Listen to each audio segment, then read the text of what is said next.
hit it.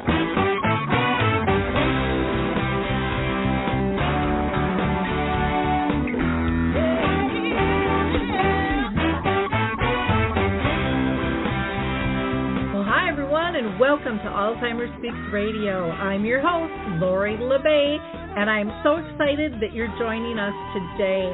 We are going to have a fascinating conversation as usual as we learn from people all around the world at all ages and stages of life.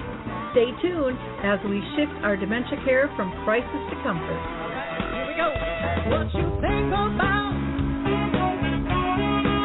you will bring about some mental change. We will Well, hi, everyone, and welcome back to Alzheimer Speaks Radio. I'm your host, Lori LeBay, and I am thrilled you are here for our kickoff show for 2022. And it's going to be a good one, very informative. But before I introduce you to our guests, I always like to do my little bit of housekeeping up front so we can just jabber on for the rest of the hour. So first of all, if you like our opening music, it's called Clarion Call by the Mark Arneson Band, and you can download that on any of your favorite music platforms. For those of you that are new to our show, Alzheimer Speaks is about sound information, not just sound bites. We like to have real conversations with real people that actually are involved with dementia and caregiving.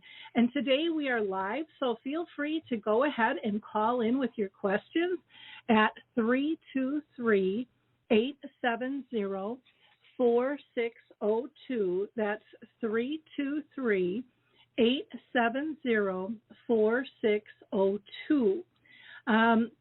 Now, there is a new research project that you can get involved with, which is really interesting. It's called Picnic Health, and you can go to picnichealth.com/speaks and sign up and actually get $25 just for doing that. Picnic Health, what they do is they collect and digitize all of your medical records into one online account.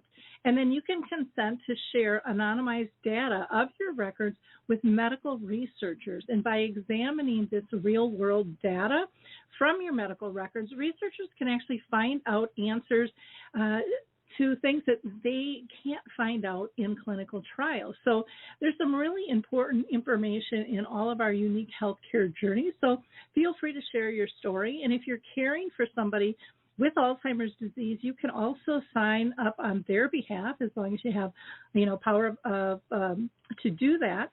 And again, just go to picnichealth.com/speaks and get your $25 when you sign up and make the world a better place. Now, since we're still dealing with COVID, I've got a couple of groups that you might be interested in. One is a memory cafe. This was actually one of the first memory cafes in the U.S., Arthur's Senior Care. And we have gone virtual through the whole COVID expo here. So we're getting people from, different areas, and anyone is welcome.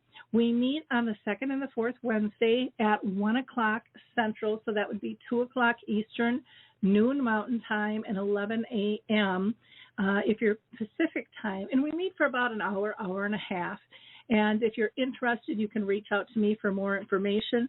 Also, I do a Caregiver Connect program through Brookdale North Oaks and the Shoreview Parks and Rec Center in Shoreview, Minnesota. We normally meet in person for that one. Last month was the first time we met virtual, and we'll see what happens in January here. But we meet the last Wednesday of each month, and if you would like to register for that, you can call 763-913-6140. That's 763-913-6140. And again, we won't know until we get a little closer what we will actually be looking like for that one, if it'll be in person or not. And then upcoming, there are two events that are sponsored by Artist Senior Living of Potomac in Maryland, and these are both going to be virtual. They are also free. One is the Caregiver Survival Camp, Realities of Dementia, for family-friendly tips and tools, and that is going to be held on Tuesday, January 11th from 6 to 7, and that is Eastern Time. And you can register for that by calling 240-293-0155. And there will also be another one that will be for professionals, and that one's titled Tools for Dementia Professionals, Understanding and Supporting the Families We Serve. And that one is going to be on Thursday, January 13th from 5:30 to 7. And from 5:30 to 6, we're going to be doing kind of a networking. And you can register for that by calling 420-293-0244. Or, of course, you can always reach out to me at radio@alzheimerspeaks.com. So we are going to hear from the footbar walker, and then we're going to come back and talk about getting the support you deserve to live a full life on your terms through adaptive equipment. So we'll be right back. I'm Peggy from Danville, Kentucky, and I'm 91 years old. The footbar walker revolutionized my care of George. It absolutely benefits the patient and the caregiver both, and that's the beauty of it. It's so easy to use. It folds up just like a dream. I got it in and out of the car without any effort at all. The saving that I made from having to put him in a nursing home came to about $192,000. The footbar walker was designed not only to assist the patient, but also the caregiver. It's like having a portable pull bar everywhere you go. Patients have more control of their motion and pain management, and no lifting from the caregiver is required. Caregivers, put your foot down and quit hurting your own health, no matter which side of the footbar walker you're on. It's a win-win. Call 731-924-4444 and visit our factory showroom in Paris, Tennessee, or visit us online at thefootbarwalker.com. Well, I'm glad we're back. I love that footbar walker. It really does help both the patient and the care partner significantly. Now, today we're going to be talking to the founders of AECorner. And they started their company in 2015 because they were both seeing too many seniors struggle every day on how to care for themselves. And most of their clients had the same goal, and that was to remain independent as long as possible in their homes. And many times this goal can be achieved by simply having the right tools. But how the heck do you know where to find these tools or what they're even called? So these two women take their role really seriously, and they work tirelessly to help seniors safely age in place and to assist their care partners to work smarter, not harder, while providing care. So let me introduce them to you. First, I'm going to introduce you to Cindy Harden-Weiss, and she graduated in '92 with a master's degree in physical therapy from Washington University in St. Louis. And her passion is to assist people in maintaining their independence, especially when it comes to making a difference in their ability to remain in their own home. So welcome, Cindy. How are you today? I am very well, thank you, and so excited to be here today. Wonderful. Well, let me go ahead and introduce Christina. Christina Harden-Weiss is a graduate from Eastern Illinois University with a master's degree in speech, language, dysphagia therapy. And she enjoys working with individuals who have dementia and their families, as well as those that have a difficult time eating, chewing, and swallowing due to the disease, which is something that a lot of people don't talk about. So welcome, Christina. How are you? I'm good. Thanks for having us, Lori. We're really excited to be here. Well, I am thrilled to have you guys here because your site is incredible. The work that you're doing and the way that you do it is absolutely exceptional. So I appreciate your thought in terms of how to reach people and how to really give them something that is going to be understandable and set them on the right path. So kudos to both of you. Before I get into my line of questioning, I always like to ask if you have been personally touched by dementia in your own family or circle of friends. And Christine, I'm going to go with you first, if you don't mind. Yeah. I have not been personally as a therapist, especially speech therapist. I've been more of a professional caregiver the majority of my life. So, and I do take my job seriously, and it is really a part of who I am. So, kind of in a sense, I guess I have personally, because it matters to me, and I care for each patient that I have on my caseload. So. Okay, thank you. And Cindy, how about you? I had a grandmother with Alzheimer's. I was younger at the time, but, you know, again, like Christina, I've been in the field for 30 years and have seen many patients and worked with many clients, and that caregiver at heart makes that very personal to me as well. Okay, great. Well, I want to have you guys explain, you know, what is adaptive equipment in the caregiver corner, and Cindy, if you want to go ahead and take that, and then I'll ask Christine if she has anything she wants to add. Okay. Well, Adaptive Equipment Caregiving Corner is an online site where we take educational videos. We make educational videos for both the individual and caregiver. We like to cover adaptive equipment. We like to cover just basic types of caregiving activities, such as transfers, which is getting someone from one surface to another, walking with individuals, how to take care of them in the bathroom. So our site is educational. We try to take a look at products, new products that are coming out, products that are helpful that people may not even realize are out there. So that is our main focus, as well as locally we do a lot of education on site for caregivers, both professionally and personally, although we're not limited to just local. We would love to do that, as many places as we can. Okay. And Christina, anything you want to add to that? As far as adaptive equipment is concerned, people, I think it's interesting with caregivers. First of all, caregivers don't realize that they're caregivers until they're well into it. And even then it might be questionable whenever you talk to them. You say, well, you're doing this, this, and this for somebody, that makes you a caregiver. And I think they kind of adapt their own equipment or their own homes, or if they're caregiving to a loved one in their home, they kind of make those adaptations automatically and use whatever's around. And so I always find it interesting. Cindy always says, adaptive equipment technically could be anything. If you use a long-handled spoon to get something off of a shelf that's high up, that spoon is now adaptive equipment. So I just kind of want to shout out to the caregivers that are already doing this and let them know that,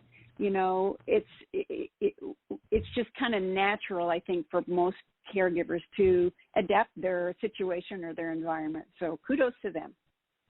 Yeah, I agree with you. I think one of the biggest problems I see is that people don't know that there's stuff out there that was actually designed to help them, and so they are using kitchen spoons and things like that. Yeah. I mean, I know I've done that a zillion times. I got something on a high shelf, and it's like, okay, what's long, and it's just going to give me that extra 6 to 12 inches that I need to reach it. And you grab it, and it works, but it might not be the safest thing, because with something like that, now you have to catch it versus if you have one of those little grabbers. And so sometimes I think we can cause another problem, not always, but at times, not knowing. I mean, if it's canned good that we're scooting out at ourselves, that could hurt if it hits you in the head, for sure. Yeah, I think it's just human nature or human instinct to look for tools, being primates, to look for tools that are going to help us in our daily activities and stuff. And so I guess where Adaptive Equipment and Caregiving Corner comes in is trying to find a safe way to use adaptive equipment. So good. Christina, I had mentioned in the beginning kind of why you guys started, the business. You both saw this need, but was there one particular person or incident that stood out to you that you thought, oh my gosh, Cindy, we got to do something? And that's there are a couple instances, if you don't mind, Lauren, me touching on them both. The first one, when we first started it, Cindy and I were both doing home health, and we found that that was in 2015. So we were in the process of switching over from using paper documentation to actually taking laptops and tablets in. And so what we found is we were going into people's homes, and as we were filling out the documentation on the computers, people spent a lot of time looking at the top of our head. And so we thought, wouldn't it be interesting, or wouldn't it be more effective, I guess, if we could make a quick little video, nothing long, maybe 5 minutes, and the caregiver and the individual could watch the video while we're on our computers filling out the documentation that's necessary for every treatment. And then when they get done watching the video, they could ask us questions that we would have. And then they would also have that video, because they were stored on YouTube at the time. They would have the video to go back and watch again if they had questions after we left, because that's when most people have questions, is when you're gone. So we saw that a lot as we as a nation transitioned away from paper documentation and more into the electronic documentation. So that's kind of the basis for it. And then we got another kind of shot in the arm, Lori, when the pandemic happened, and so people were, when we first in March of 2020 and everybody had to quarantine and were locked down, we found that a lot of people were being quarantined with a loved one that maybe needed assistance with daily care, and maybe the people in the house didn't know how to provide that care. So when the quarantine first started in 2020, Cindy and I opened up our entire video and offered it free for 30 days to anybody that was quarantined with a loved one that needed assistance with daily care but didn't know how to do it. So they could watch our videos and learn how to give safe care to their loved one and also keep themselves safe at the same time. So that's kind of how we started, and then we just got a huge shot in the arm when not to sound opportunistic by any means, but our mission is to help as many people as possible, and we really found that kind of happened whenever people were quarantined due to the pandemic. Yep. Oh, yeah. People they've got more time to look for resources and even to focus on what they need, because it's in front of their face 24/7. You can't go out and kind of ignore it, That's right. That's exactly right. And be preoccupied. So that makes a really big difference. Cindy, was there anything you wanted to add to that at all? I think that pretty much sums it up. The big thing is a lot of, especially early on with our educational videos, these were questions that many caregivers and individuals were asking. It's something that we do, every day, whether it be, how to go up and down stairs, or how do I get mom out of a chair, or things like that. And the need is out there, and so that is one of the big things that we just wanted to get that out there, so that some of those simple things that could make or break getting somebody up out of a chair, is available to people. So it could make and break. It could make or break, Laura. Lots of times when people, especially now with the pandemic, there's a window there's a gap, I'm going to say, between a person that's in a healthcare facility that's receiving skilled care, and then they go home, and let's say they still get home health services, but there's this kind of gap that the person, when they go from the facility back to home, that the healthcare facility or the home health agency isn't able to get to them for a pretty decent time. And so, people need to know how to provide that skilled care. So that kind of skilled care gap between leaving the facility and going back home, that's why what we do with a lot of our videos is try to bridge that gap in the healthcare, with the healthcare services, so that people can provide safe care until the skilled healthcare workers can show up and continue their training. Well, I don't know, maybe you guys are doing this already, but I mean, I've had several friends go through knee replacements, hip replacements. And so, guys, what we're talking about today, and again, you can call in to ask all different types of questions. It doesn't have to be just dementia related, because you know what, we're all living with different stuff, and we're a mixed bag. But who needed to get home health care, couldn't get them out right away, but were kicked out the door and we're at home, and they're like, I don't even know what I'm supposed to do. I don't know what's safe. And it would be so nice if social workers were saying, hey, go to this site. This will help you out. Yes. This is going to give you some great education, some ideas. You're going to be able to visually see how to do this.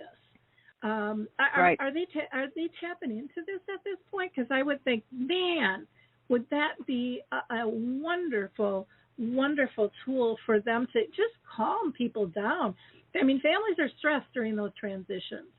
Am I doing it right? What's going on? Or even if they have somebody come out and show them as soon as they leave, like kind of like you said, they have questions afterwards. That would give them a place to just kind of find a calm. And I think, I think they deserve that. Yeah, and that's kind of what we have been spending a lot of our time. When we first started Adaptive Equipment and Caregiving Corner, Lori, we started it in January of 2020, and then COVID happened. And so we spent most of 2020 trying to figure out, was our business not the right model, or is everybody just fearful and we don't know what to expect, kind of thing. And so what we finally found that it is something that's needed and stuff. And so we started marketing.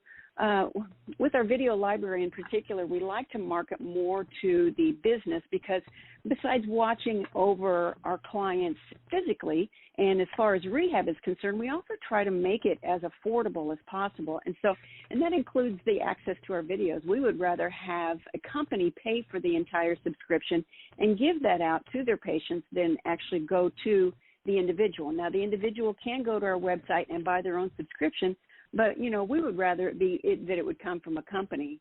And so we have been reaching out to mostly companies, and especially social workers, but, man, they are in such high demand, Lori, the social workers, that everybody and their dog wants to talk to the social worker. So it's kind of hard to get into to talking to social workers. So most of it, when social workers find us, it's usually been by word of mouth so far. And that's kind of a slow process, but ideally, you're right. That would be, the discharge planners. Those would be the perfect people, to know about our services. And we actually have a video series. It's called a Home Safety Toolkit. That would be a great tool for the healthcare facility that the patient is leaving, and before they go home, to check the home and make sure that things are safe. Bring the list back to the social worker or to the therapy department and say, here are the areas in my home that I'm concerned about. Can you help me address these? That would just be perfect. So we usually try to market the Home Safety Toolkit in our video library to especially the social workers and the discharge planners. Yeah. Well, and it's like you said, it's very difficult to reach people right now. We have the same problem with Dementia Map. Everyone's like, oh, this is a great idea. It's a wonderful tool. But everyone's doing 3 and 4 jobs. And budgets have shrunk.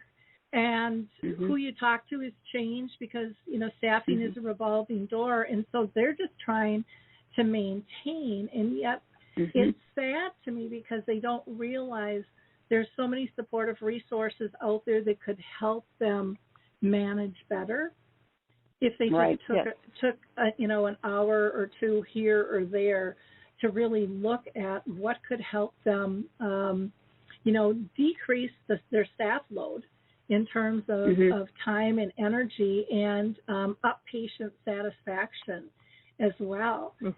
But it really is, it's trying to break that scenario of, I'll call it panic, because I think they're all kind of in a panic mode out there, and they're burnt out, and they're not thinking clearly either in terms of how to do this. But I wish some of these companies would bring somebody in, and that's their job, to find supportive services to help people and to implement, because this would not be a difficult thing to implement. It's a matter of getting this information. Possible, Lori. I know. And for them to like a little brochure and just hand it to somebody, print it off, whatever it might be, it's very, very cost effective. And again, I think companies need to invest in looking at different ways, and most of them aren't there yet, in my opinion, from big to small. Yeah, I feel like a lot of the care falls back to the caregiver. And I think everybody is in such a kind of crisis mode right now in healthcare for whatever reason. And unfortunately, the caregiver and the individual ultimately gets kind of lost in the process. And with it being, with caregivers, with all of this to a certain point, skilled care. When therapy goes into somebody's home, or even when we see somebody in a facility, there's a part that we have to train the caregiver on how to give that care to make that leap. But it's minimal. I mean, it's not like a whole training session, or even a few therapy treatment sessions. And so there's got to be some way to reinforce maybe the message that they get for a little bit while they're at the healthcare facility. And we feel that those are our videos. We try to keep them short, like around 5 minutes, depending on the activity that's being featured in the video, so that people can go back and watch them again. If you watch one of our videos and you don't understand it, reach out to us. We're on every platform, so and there's so many senior service resources out there that really caregivers and individuals, they don't have to do it alone. I mean, people are just wanting to help so bad. It's just a matter of, like you said, if there was somebody at a facility that was their job, to hook their patients and caregiver up with the resources, at least locally. I mean, that would be huge. Mm-hmm. Yeah, I totally agree. And I hope there's some companies out there listening and bring this to their upper management, because this is really critical. Again, it doesn't have to be time-consuming for them, and it would ease the burden. Plus, I think there's another benefit here that is being missed, and that is supporting your staff so they want to stay. Companies have to start finding the support to make their jobs easier, and give them hope that they are helping, instead of they're just putting out fire after fire after fire. And this is a nice way to be able to do that. And again, it doesn't have to cost a lot, doesn't have to take a lot of time. Things can be easily implemented, but this is something that this has to change in my mind from the top down. And yet what I'm seeing out there, and let me know what your thoughts are, but what I'm seeing, even with Dementia Map, which is kind of a similar concept, except different, is that it's the care partner and the person with dementia that's spreading the word of this is a need. We need this. And I think especially with bigger companies, they've gotten so so specific on everything has to be theirs, and they've really cut out a lot of the collaborations, even from hospitals that now have their own home health care.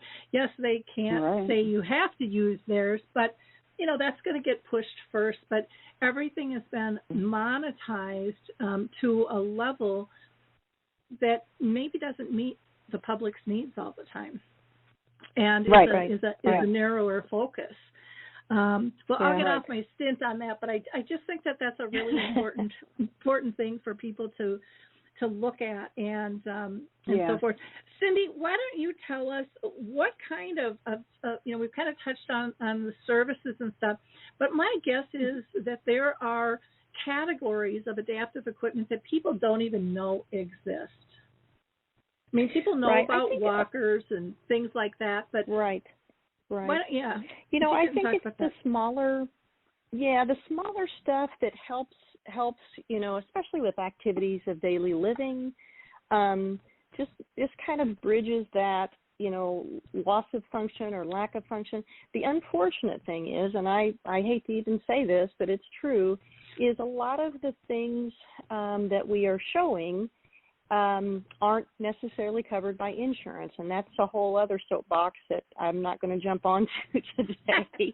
But the big pieces, yes, the big pieces that people are more familiar with. Some of those are covered, some of those aren't. Of course, bathroom stuff is not, and that's not considered by somebody a non-necessity item. But again, some of the small things like dressing aids. A lot of people don't know what a sock aid is. A sock aid is a piece of equipment, and we've got this on our website that makes it so much easier for someone to put their own socks on. A lot of times that, socks and shoes can be a major limiting factor for somebody to leave the house. They can get all of the rest of their body dressed, but they can't get their socks and shoes on. And little items like that, like a sock aid, We have the original AFO. I maybe not be using the title right, Christine. If you can help me, the original AFO assist. That's what it is. If someone has a brace, that they wear on their foot and ankle, and if that's a limiting factor, sometimes that's difficult to get on with a shoe. We have items like a product called Friendly Shoes, which is an adaptive pair of shoes that actually unzips from the side or the back that allows somebody to slide their foot into a shoe. Different products like that can just finalize activities like getting dressed, like being able to dry yourself off after you take a bath. Maybe you can give yourself a shower, but trying to reach your back to dry yourself off. We have a product called Mobility Towel.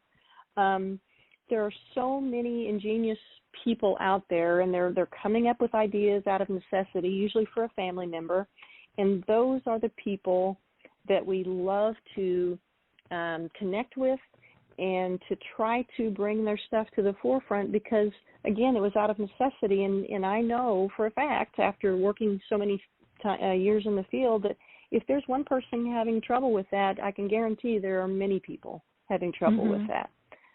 So those are the types of products that we really like to take a look at. We like to help small business people anyhow because we are a small business, and we like to try to lift other people up and just bring those products to the forefront. Lori, if I could do another shout out to therapists, occupational therapy, physical therapy, speech therapy and stuff, we are trained to look at an activity and break it down into a more manageable activity. And, and so if the listener has a question, contact us. We'll walk you through it. Or contact your local therapist. Find a local occupational therapist, your physical therapist, your speech therapist, or home health agency that can point you in the right direction and help you break that down. Therapists are so good about breaking down activities. That's why they're the ones that can look at an activity and say, you know what, if a person would just take a dowel rod and put a hook on it, look at, you got a dressing stick. That's awesome. So they're easy to, they see those things a lot, and so it's easier for them to break it down to give their clients more opportunities and more options and stuff. And I would guarantee you, if you as a caregiver sit there and think, man, if somebody would just do this, I guarantee you a therapist has thought of it, and it's probably somewhere online on a durable medical equipment or a home medical equipment website or in a catalog at a medical supply store. Well, that would be an interesting concept, even just to do as a live event on Facebook with you guys, and have people call in with, how about this, how about that, what is out there, or because people wonder, should I develop this or shouldn't I, and money and technology, all that stuff comes with it, and most people will never step forward. But there, you might be able to make a match for people and get it off their mind of wondering, should I do this? But let them know, this product. Or you could look at. I'll just take the example of the foot bar walker. They saw a need for their friend, and went back home and said, we're going to do something that is going to make this work, so our friends can stay at home longer. And I know you guys did a video on that, so I'm going to have you just mention, because you guys do such a nice job breaking that down. But again, I think people in the trenches are having these thoughts all the time. Right. Yeah, I would agree with that. And we would be happy to. We do have some relationships with some online medical equipment companies, that are interested in working with inventors to maybe bring their product to fruition, or at least bring it along in the process. So, that's a great idea, and we would be happy to facilitate that. If somebody had an idea that they've been using a certain device that they created, reach out to. We'd be happy to talk to you about it, because we love stuff like that. We are therapy nerds through and through, Lori, and we just love all those little devices like that. And, we'll give you our opinion on it, and if we can make a connection with somebody in our network, we would love to do that. Right. Wonderful. And just mentioning the foot bar walker, which is a product I absolutely love. And I know, as a therapist, our first priority, of course, is to try to train people the correct way to get out of a seat, because we want them to try to be independent if they can. So that's scooting forward and using your hands to push yourself up and then taking a hold of your walker. But over the years that I've been in therapy, and all of us therapists know this, there are some people, it doesn't matter the amount of rehab, there are some people that still just have that difficulty. And when they can't get up from a seated position, maybe they can walk with a walker once they're up on their feet. And I've had many clients like this, but when they are in that seated position, that leaves the whole process to the caregiver of trying to get them up. And that can be very difficult. It can be very unsafe for the caregiver and the client. And that foot bar walker, I'll tell you what, when we got it, I kind of looked at it. I was wondering, because sometimes in therapy, if we have to, we'll try to hold a walker down to have somebody pull up on it. But it is a hard thing to do. The foot bar walker was absolutely amazing. And I know that I've said this before, and I really mean it. That piece of equipment is a game changer for both individuals and their caregivers as far as the safety and the reduction in amount of effort that has to be given to get somebody up out of a chair that just can't do it on their own.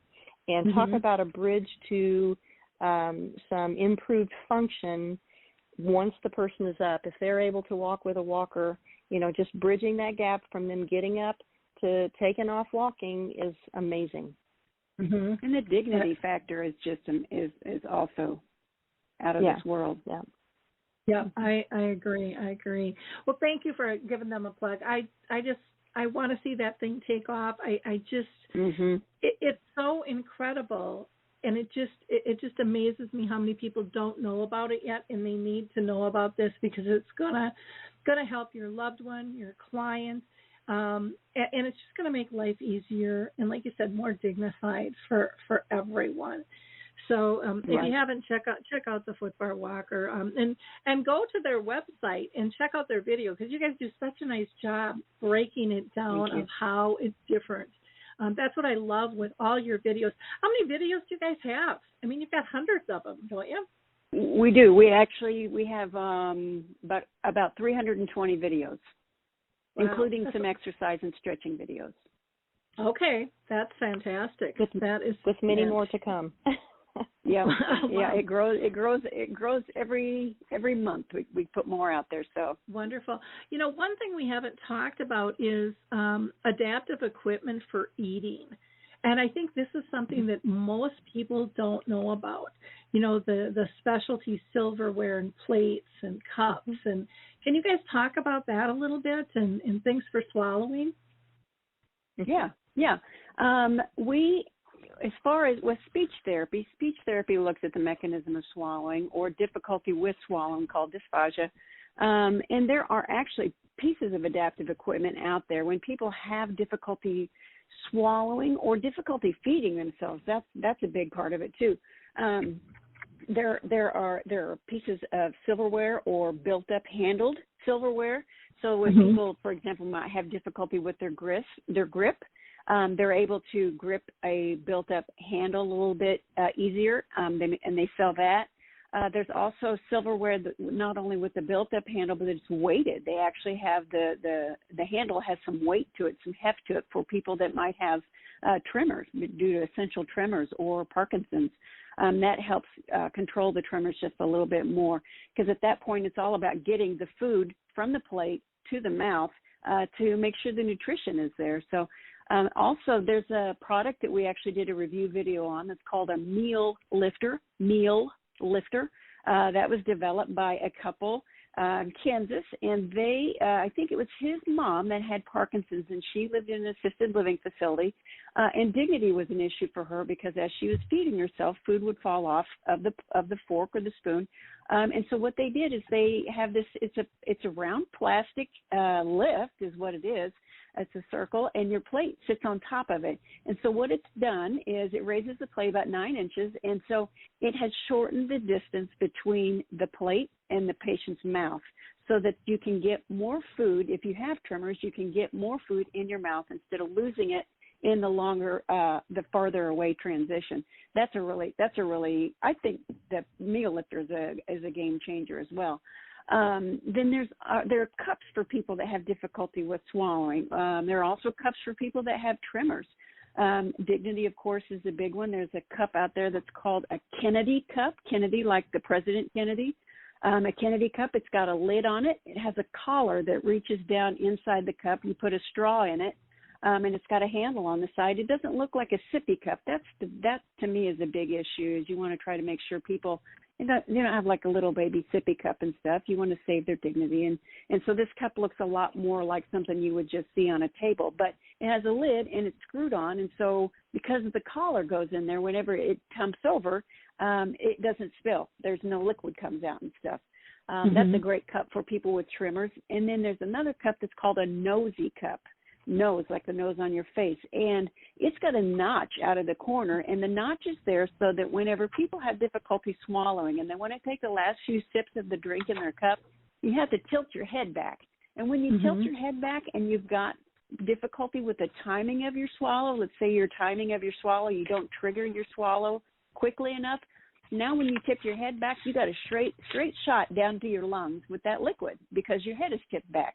And so they use the nosy cup so that you can actually tip the cup up and the edge of the cup won't hit the bridge of your nose. And so you don't have to toss your head back.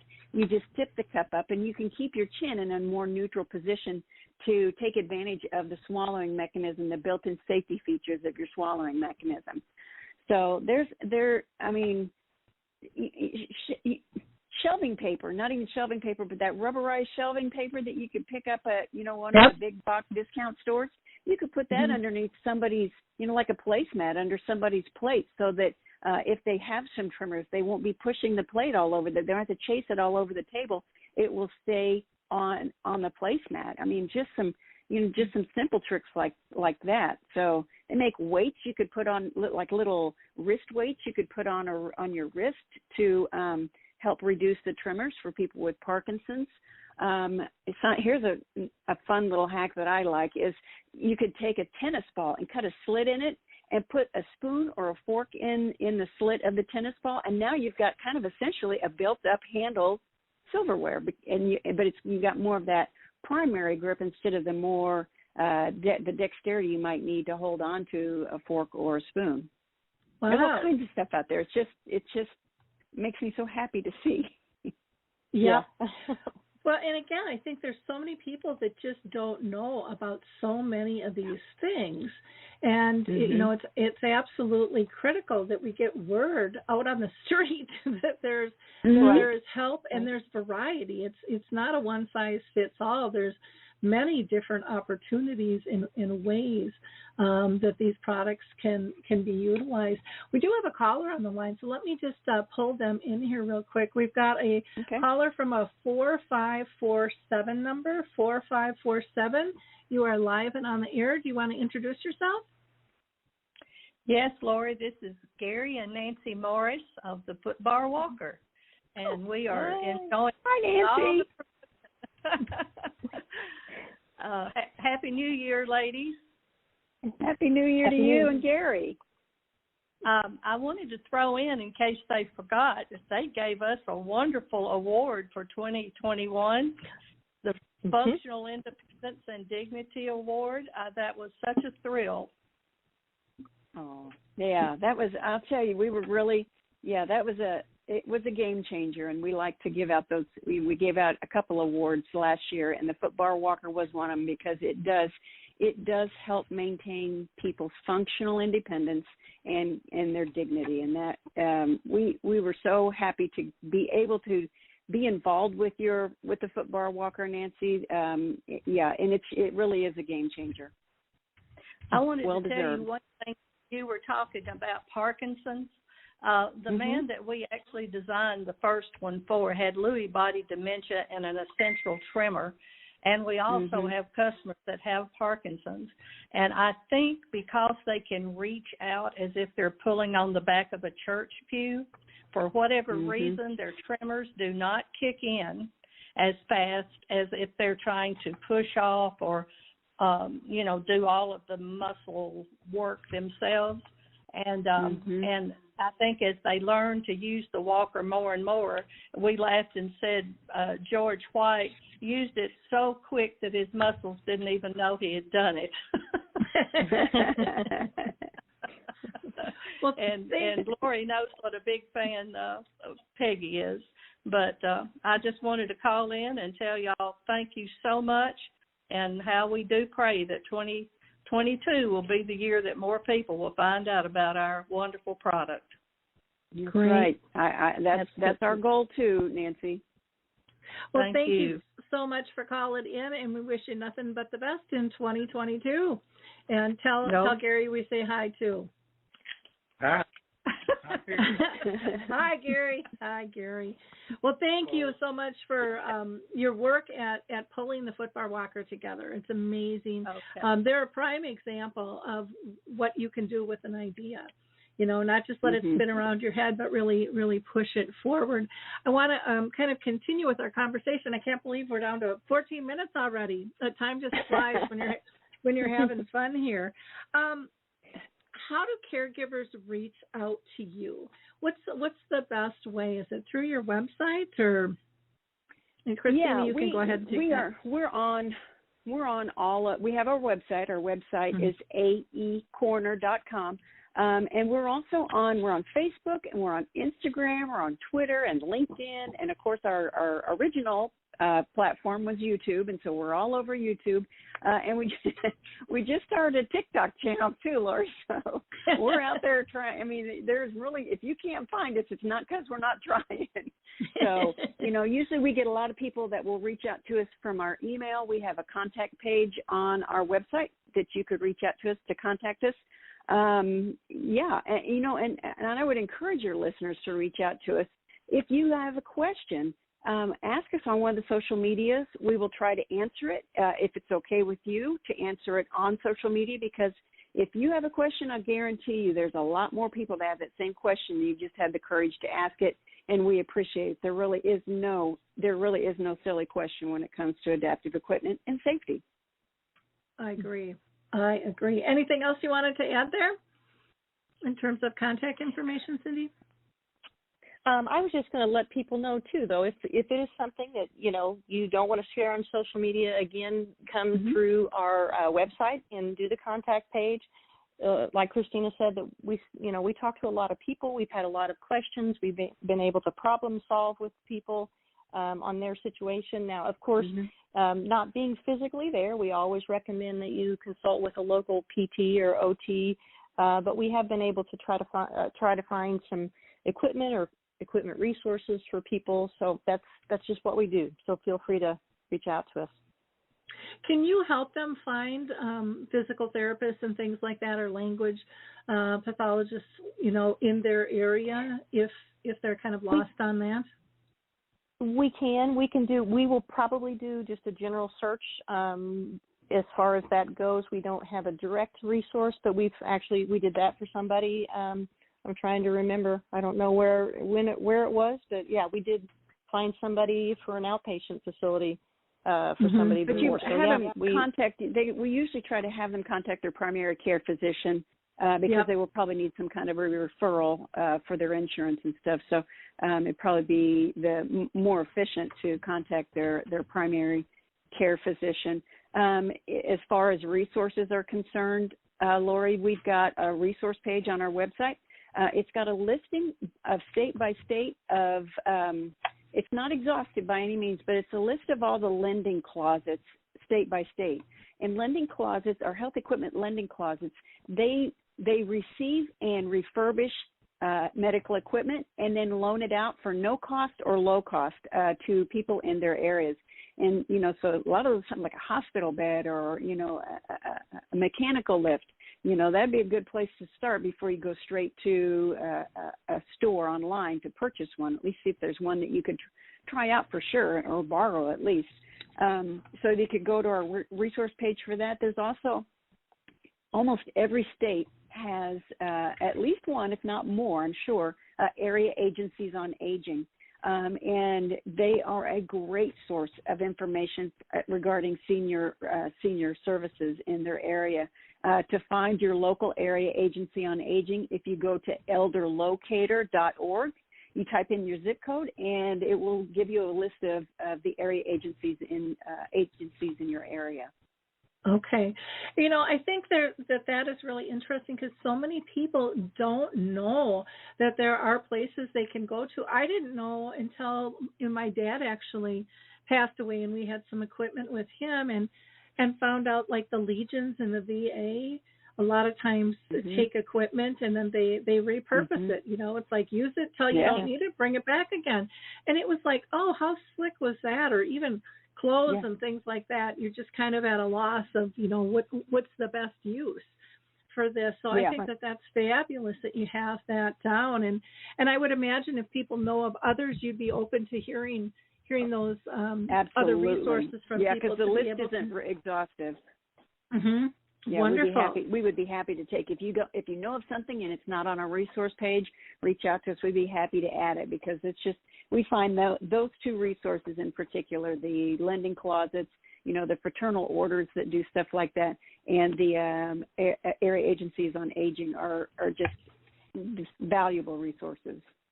Oh, yeah. Well, and there's especially now, money is so tight with so many people, and, if they can help, that is absolutely, absolutely wonderful. Let's talk just in our last 8 minutes that we have. I'm going to throw this to Cindy first. What's some advice you have for caregivers and care partners out there?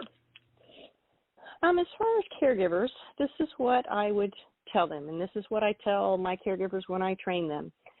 Let your individual or your loved one do as much as they can. That may take some verbal cues from you. It may take some tactile or touching cues from you, but let them do as much as they can because we want caregivers to work smarter, not harder. Caregivers are giving care, and that is a tough job. And, especially for loved ones, you have to protect yourself and take care of yourself in order to keep caring for your loved ones. So that is, that's usually my biggest thing is sometimes I'll go into a home, the caregivers will say, well, so-and-so can't do this, this, and this. And when I walk over to them and start giving them verbal cues, they can. They can get up, they can do this, they can do that, but they need some guidance. So that's the biggest thing is, if you are uncertain about what to do with your loved one or to try to find out what they can and can't do, try to get a consult with a therapist in your area to see. I know it takes a little bit longer, but it's going to save the caregiver, and that's part of what we're about as well. The other thing I would say to caregivers are, you may always feel like it, but you are not alone. There are many people that want to help you. There are many resources, and I know sometimes it's time-consuming to try to find those, but try to reach out to people. Try to find the resources that can be helpful to you. Great advice. Christina, anything you want to add? My advice would be make sure you're using good body mechanics, caregivers. Caregiving's hard on a body. Try and remember some simple things to make sure you lift with your legs, not with your back. Make sure you're getting in nice and close to whatever it is that you're lifting, and don't twist and turn. Move your body to the object that you're working with. So just remember your body mechanics. That's what I would say. Well, that's a really important, because you think of how many people throw out their back or their shoulder or their rotor cuff or whatever it might be. Yeah. And not only just for the care partner, but for those they're caring for as well. I mean, they have to kind of think of those mechanics, because sometimes we're tugging people up, and that can be really hard on them as well. So there's so many great things out there. One thing we didn't talk about really quickly, and maybe you can give a plug for this, but people worry a lot about toileting and grooming. Can you name a few products just in that area as well? And maybe for sleeping too, they're worried they're going to roll off or wander off. So do you want to address that? Maybe like the top 3 areas of concern? Yeah, so for toileting items, the biggest thing, we have several products, but, we always want to give people as much independence in the bathroom as they can have. There are products, if the toilet paper holder is not in a good place for them to be able to reach or twist to get it, we've done a product review on a toilet paper holder called Extender Roll, which actually moves the toilet paper holder away from the wall in pretty much any position that you need to make it accessible. There are other toileting items that help people who don't have the reach, maybe to clean themselves after they've had a bowel movement. A lot of people don't like to talk about that, but there are those items out there that can help with that. Far as holding, utensils or like a hairbrush or a toothbrush or things like that, there's all kinds of assistive devices. We have done a couple of reviews on a product called a functional hand, and there's also a product called Easy Hold, which are different types of products to use to hold those items. It's a little bit hard to describe, but we've got those reviews on our website, so please take a look at those because there's so many things that can help make you more independent. There was one other, let's see, you said the bathrooming, sleeping, yes. Mm-hmm. One of the things that I love for the bedroom is a bed rail. So many people are like, I don't need a bed rail. But besides the fact that, maybe you're not concerned about rolling out of the bed. If you are, that's an item to get. And even just a small one that is up at your your trunk, that's going to at least give you some heads up if you start moving that way. But a bed rail can make a huge difference in just someone getting up from a laying down position to a sitting position on the side of the bed.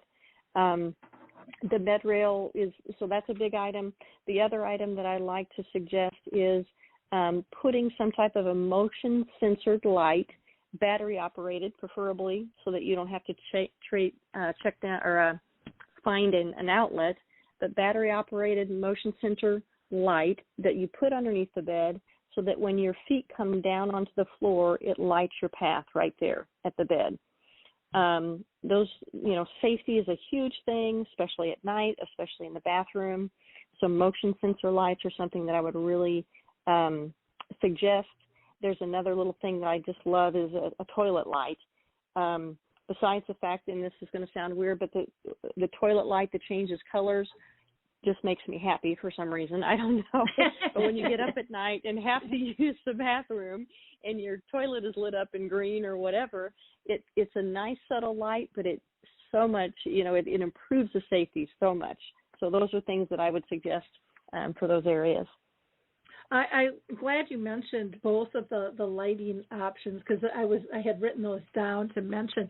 What about there's a lot of people that deal with wandering and things like that. Do you do any motion sensor stuff at all or alarm information? Because I know that's another big worry, especially when it comes to people with dementia who might get disoriented. Yeah. Go ahead, Jen. No, go ahead, Christine. No, I was just going to say we haven't done any videos on that so far, but working with clients with dementia, there are pressure sensitive devices that can go in a person's bed that would set off an alarm if they get out of bed without you knowing it, or in the middle of the night, and it would alert you to that. I don't have any. I can't think of anything else. We haven't really worked with that, but I think that would be a great area for us to get into. So if anybody has some suggestions, there's a lot of technology. We would love to see videos.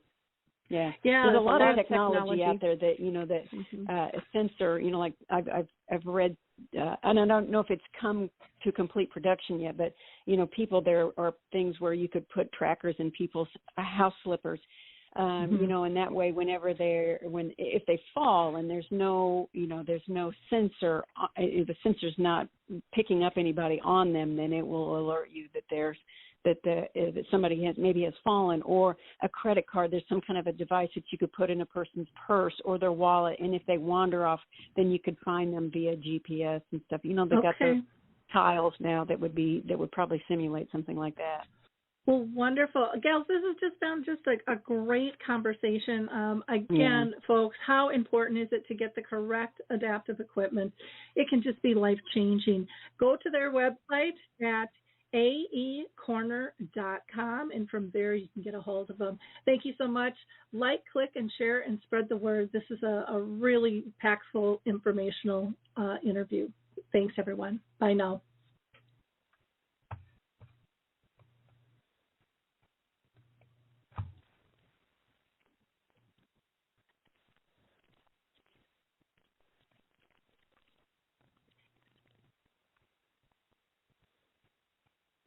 It's time to rethink, renew, and reimagine retirement. Hey everybody, Jared Sebesta here, host of Retire Repurposed. Now this podcast is about the non-financial parts of retirement, which many times can be even more challenging than the financial.